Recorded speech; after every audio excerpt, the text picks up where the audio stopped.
भारत माता की, भारत माता की, भारत माता की। वंदे वंदे वंदे। जय परशुराम, जय परशुराम। आवाज दूर दूर तक जानी चाहिए। जय परशुराम, जय परशुराम। आज ये जो भीड़ देख रहा हूं, हृदय गदगद हो गया है मेरा।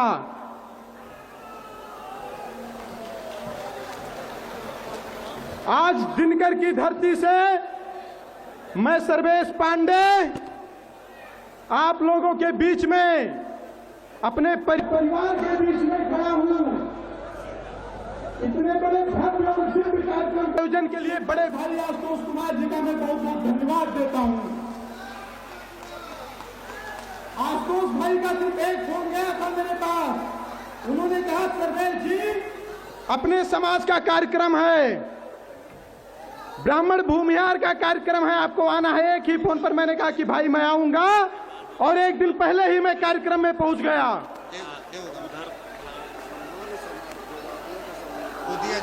आज हमारे ब्राह्मण समाज के, भूमिहार समाज के भाइयों ने, माताओं ने, बहनों ने, पिता तुल्य बुजुर्गों ने यहां पर अपनी उपस्थिति दर्ज करवा करके लोगों को ये बता दिया है कि हम अलग नहीं हैं, हम एक हैं।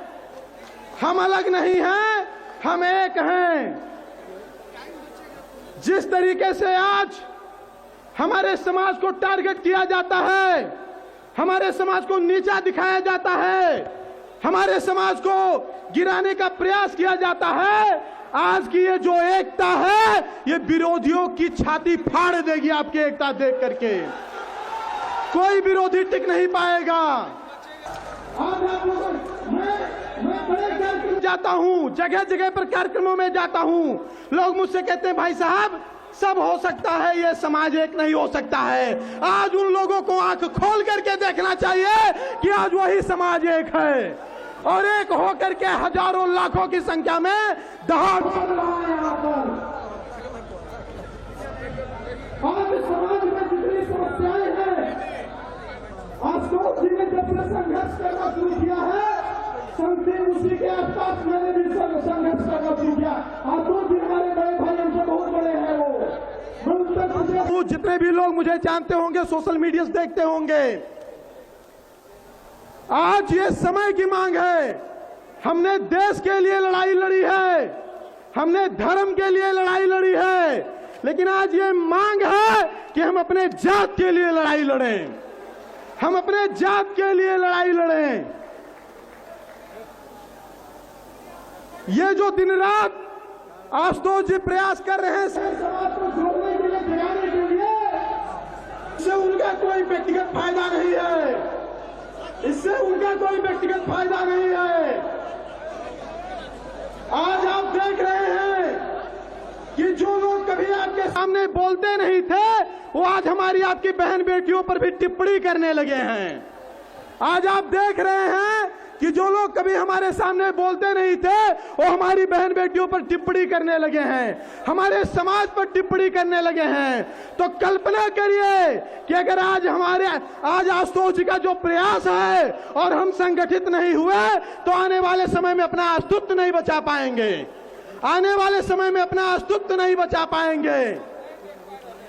हमेशा यह बात याद रखना चाहिए कि जब जब हम बटे हैं तब तब हम कटे हैं। अब बटने का समय नहीं है, एक होकर के लड़ने का समय है। आशुतोष जी काफी दिनों से सौड़ों की लड़ाई लड़ रहे हैं, हम भी सौड़ों की लड़ाई लड़ रहे हैं। मैं एक बात बताना चाहता हूं, आज जो समाज की स्थिति है, आप कल्पना करिए कि इससे पहले समाज की क्या स्थिति थी, और कल्पना करिए कि अगर आप संगठित नहीं हुए तो आने वाले समय में क्या स्थिति होगी। और ब्राह्मण भूमिहार वीरों की जाति है। ब्राह्मण भूमिहार वीरों की जाति है। हम हमेशा हम लोगों को जातवादी बताते हैं। हम एक बात बताएं, हम लोग कभी जातवादी नहीं थे, जातवादी हैं। तो हमेशा सर्वे भवन्तु सुखिना और सर्वे सन्तु निरामया की बात की है। हमने तो हमेशा वसुधैव कुटुंबकम की बात की है। लेकिन जब बात आज अस्तित्व पर आई है तो भगवान परशुराम के पद चिन्हों पर चलकर फरसा उठाने का प्रयास है हम लोगों का। अब क्योंकि कहा गया है कि जिस देश जात में जन्म लिया बलिदान उसी पर हो जावे। देश के लिए बलिदान दे करके हमने देश को बचाया। अब जात के लिए कुछ करने का समय है तो हम पीछे कैसे हट जाएं भाई। आज जात के लिए करने का कुछ समय है तो पीछे कैसे हट जाएं। और एक बात इस मंच से कहना चाहता हूं, हमसे बड़ा राष्ट्रवादी और हमसे बड़ा सनातनी कोई नहीं है। हमसे बड़ा राष्ट्रवादी, हमसे बड़ा सनातनी कोई नहीं है। अगर 700 साल मुगलों का शासन, 250 साल अंग्रेजों का शासन, शकहूर यवनों के शासन के बाद भी आप द्वितीया तृतीया अष्टमी षष्टमी मनाते हैं, भगवा पहनते हैं, तिलक लगाते हैं, तो ये हमारी वजह से, आज जात की बड़ी बात हो रही है। लोग अपनी जात गिनवा रहे हैं। आज जात की बड़ी बात हो रही है, लोग अपनी जात गिनवा रहे हैं। एक बात बता दे भैया, हमारे पूर्वजों ने कभी जात गिनवाने की बात नहीं की। उन्होंने अपनी जनसंख्या, अपनी जाति, अपनी गर्दने सब कुछ देश और धर्म के लिए समर्पित कर दिया। अगर वो ये सोचते कि नहीं हमको जात ही बचाना है तो मैं चैलेंज के साथ कहता हूं कि हमारी जाति से ज्यादा किसी की संख्या ही ना होती। हमारी जाति से ज्यादा किसी की संख्या ही ना होती। लेकिन हमने कभी जात के बारे में नहीं सोचा। हमने हमेशा राष्ट्र के बारे में सोचा, हमने हमेशा धर्म के बारे में सोचा, हमने हमेशा मानवता के बारे में सोचा। हम हमेशा कहते हैं विश्व का कल्याण हो, प्राणियों में सद्भावना हो।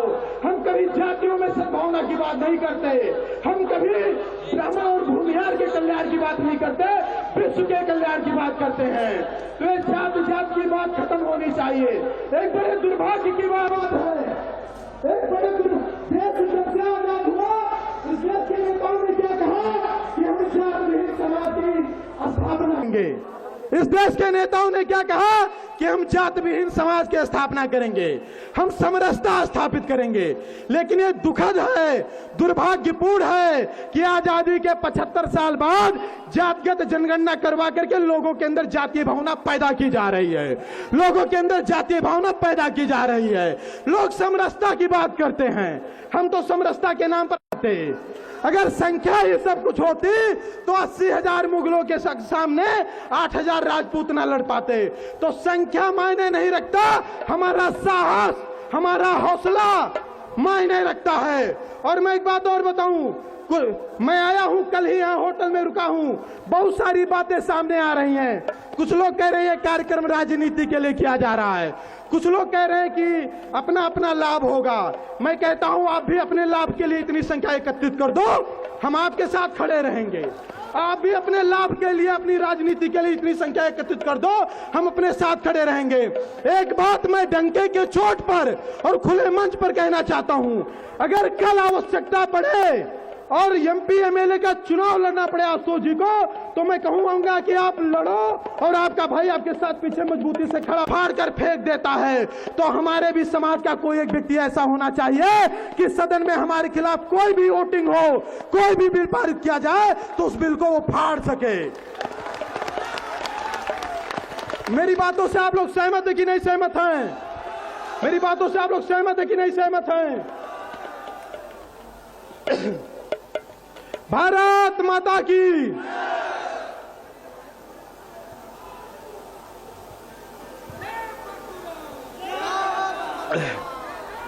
मैं बताना चाहूंगा आप लोगों को, मैं बहराइच की धरती से आया हूं।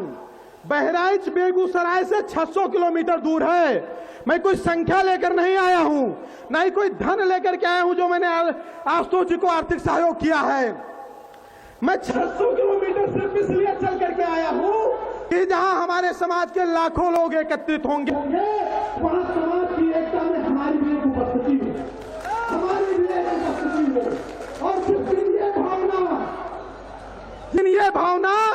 हमारे समाज के अंदर आ जाएगी ना, किसी की हिम्मत नहीं है कि वो हमारे समाज से लड़ सके।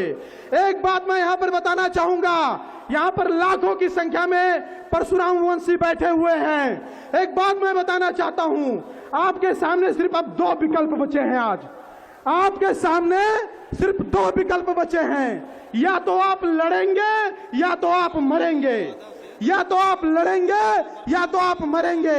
तो घर में बैठकर मरने से अच्छा है लड़ करके मरा जाए। अगर जीत जाएंगे तो राजा होंगे, और अगर मर भी जाएंगे तो शहीद कहलाएंगे। और समाज के लिए लड़ते लड़ते मरना भी गर्व की बात होती है। समाज लड़ते मरना भी गर्व की बात होती है। कुछ दिन पहले की बात है, जवड़िया में एक घटना हुआ, 5 ब्राह्मणों की नृशंस तरीके से हत्या हुई। एक पत्रकार महोदय ने कहा कि कोई आपको प्रणाम क्यों करे, कोई आपका सम्मान क्यों करे, आप लोग फर्जी सम्मान लेना चाहते हैं, फर्जी प्रणाम करवाना चाहते हैं। मैंने उनको बताया, भूमिहार ब्राह्मण को कोई प्रणाम, कभी हम AK-47 लगा करके प्रणाम नहीं करवाते किसी से, करवाते हैं क्या? करवाते हैं क्या? हमको लोग प्रणाम हमारी योग्यता से करते हैं। हमारे समाज में दधीची हुए, हमारे समाज में दधीची हुए जिन्होंने अपनी हड्डियां दान में दे दी सिर्फ विश्व कल्याण के लिए। अभी किसी की एक उंगली काट कर मांग ली जाए, नहीं दे पाएगा, कोई नहीं दे पाएगा। तो हम उस समाज से आते हैं। तो मैं सिर्फ यही इतना कहना चाहता हूं, क्योंकि 4:30 बजे मेरी ट्रेन है। आप लोग पूरी ताकत के साथ संगठित होइए। और एक बात मैं बता दूं, हम कभी एक कार्यक्रम में एकत्रित होते हैं, कभी एक सभा में एकत्रित होते हैं। आपके लिए जो लड़ने वाला लीडर होता है ना, वो 24 घंटे आपके लिए लड़ता है, शारीरिक रूप से लड़ता है, मानसिक रूप से लड़ता है। तो एक बार मैं बताना चाहूंगा, ये कई दिन का संघर्ष है। आप सोचिएगा तब जाकर के इतनी बड़ी संख्या एकत्रित हुई है। ये एक दिन का संघर्ष नहीं है। हाँ, लोगों को लग सकता है कि आज लोगों को बुलाया गया, लोग आ गए। ये कई दिन की त्याग और तपस्या है, तब लोग यहाँ पर आए हैं। तो मेरा निवेदन है, आप अपने इस भाई को कभी पीछे मत हटने दीजिएगा। और एक वादा करके मैं इस बिहार की धरती से जा रहा हूं, मैं एक वादा करके इस बिहार की धरती से जा रहा हूं, समाज हित में आशुतोष जी का जहां पसीना गिरेगा, सर्वेश पांडे अपना खून बहाने के लिए तैयार रहेंगे। सर्वेश पांडे अपना खून बहाने के लिए तैयार रहेंगे। इन्हीं शब्दों के साथ मैं अपनी बारी को विराम दूंगा, क्योंकि बहुत सारे वक्ता हैं, समय का भी अभाव है। भारत माता की जय, वंदे मातरम, जय भगवान परशुराम।